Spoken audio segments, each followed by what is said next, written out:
जरा एक ऐसी आग के बारे में सोचिए जो सिर्फ लकड़ियों को नहीं बल्कि एक पूरी की पूरी प्रजाति को भस्म करने के लिए जलाई गई हो। तो चलिए, आज हम एक ऐसी ही पौराणिक कथा की गहराइयों में उतरते हैं।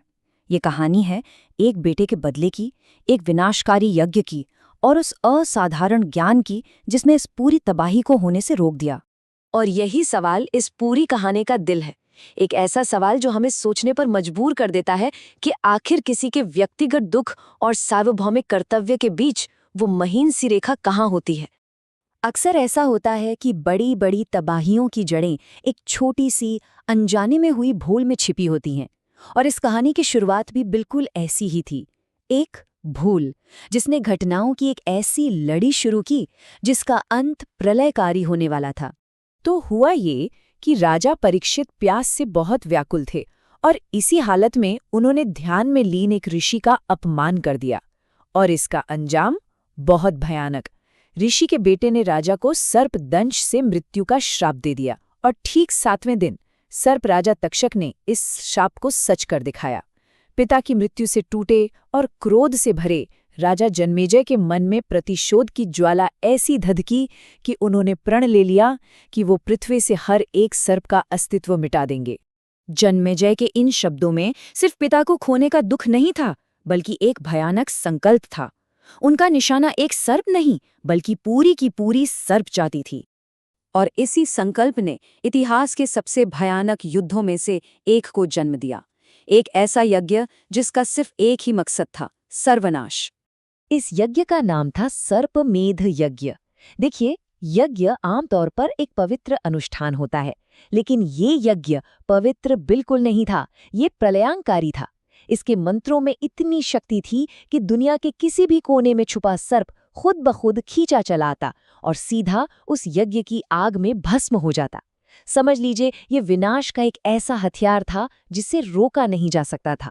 जरा उस खौफ को महसूस करके देखिए। बेबस सर्प अपनी नाग माता को पुकार रहे थे। उन्हें लग रहा था कि उनकी माँ के एक पल के गुस्से की सजा उन सबको मिल रही है। वे उस आग की ओर खींचे जा रहे थे जिससे बचने का कोई रास्ता नहीं था, कोई भी नहीं। यज्ञ की अग्नि धधक रही थी। पुरोहित एक के बाद एक सर्पों का नाम लेते और मंत्र का अंत होता स्वाहा शब्द से।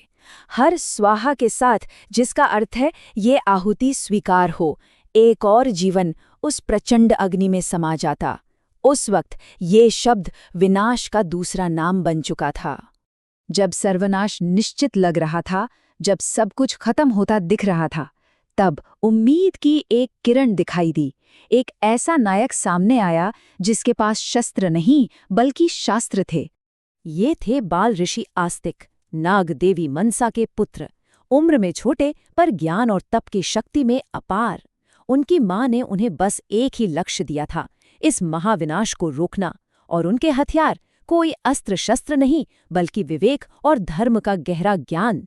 उनकी माँ मनसा अच्छी तरह जानती थीं कि वो अपने बेटे को सीधा मौत के मुंह में भेज रही हैं, लेकिन ये उनका कर्तव्य था, और शायद यही आस्तिक का भाग्य भी। और फिर वो क्षण आया। एक तरफ थी प्रतिशोध की धधकती आग और दूसरी तरफ ज्ञान का शांत सागर। ये युद्ध शस्त्रों का नहीं बल्कि विचारों का था। आस्तिक ने सीधे राजा का विरोध नहीं किया। उन्होंने बड़ी चतुराई से काम लिया। सबसे पहले उन्होंने एक अतिथि की तरह राजा के धर्म और न्याय की प्रशंसा की। फिर बड़ी विनम्रता से ज्ञान पाने की इच्छा जताते हुए सवाल पूछने की अनुमति मांगी। और बस यहीं से उन्होंने धीरे धीरे अपने तर्कों से राजा के प्रतिशोध की नींव को हिलाना शुरू कर दिया। यही सवाल आस्तिक के तर्क का सार था। उन्होंने पूछा, एक अपराधी के लिए पूरी प्रजाति को दंड देना कहाँ का न्याय है? इस एक सीधे साधे सवाल ने राजा जन्मेजय को आत्ममंथन करने पर मजबूर कर दिया। और यही तो इस कहानी की असली लड़ाई है। एक तरफ है प्रतिशोध, जो व्यक्तिगत नुकसान से जन्म लेकर सिर्फ विनाश चाहता है, और दूसरी तरफ है धर्म, जो सिर्फ कर्तव्य नहीं बल्कि ब्रह्मांड का संतुलन बनाए रखने वाला सार्वभौमिक नियम है। जन्मेजय प्रतिशोध की आग में जल रहे थे और आस्तिक उन्हें धर्म की शीतलता का रास्ता दिखा रहे थे। लेकिन समय किसी के लिए नहीं रुकता। जिस वक्त आस्तिक राजा से तर्क कर रहे थे, यज्ञ अपने चरम पर पहुंच चुका था। पुरोहितों ने अब अंतिम आहुति के लिए मुख्य अपराधी सर्पराजा तक्षक का नाम पुकार लिया था। अपनी जान बचाने के लिए डरा हुआ तक्षक स्वर्ग पहुंचा और सीधा देवराज इंद्र के सिंहासन से लिपट गया। उसे लगा कि इंद्र के सिंहासन की शक्ति उसे यज्ञ की अग्नि से बचा लेगी। लेकिन जन्मेजय के यज्ञ की शक्ति इतनी प्रचंड थी कि उसने सिर्फ तक्षक को ही नहीं बल्कि इंद्र के सिंहासन को भी अपनी ओर खींचना शुरू कर दिया। अब सिर्फ पृथ्वी ही नहीं, स्वर्ग भी खतरे में था। एक व्यक्ति का क्रोध पूरे ब्रह्मांड के संतुलन को बिगाड़ रहा था। बस यही संकट का चरम बिंदु था। अब फैसला होना था, क्या क्रोध जीतेगा या ज्ञान?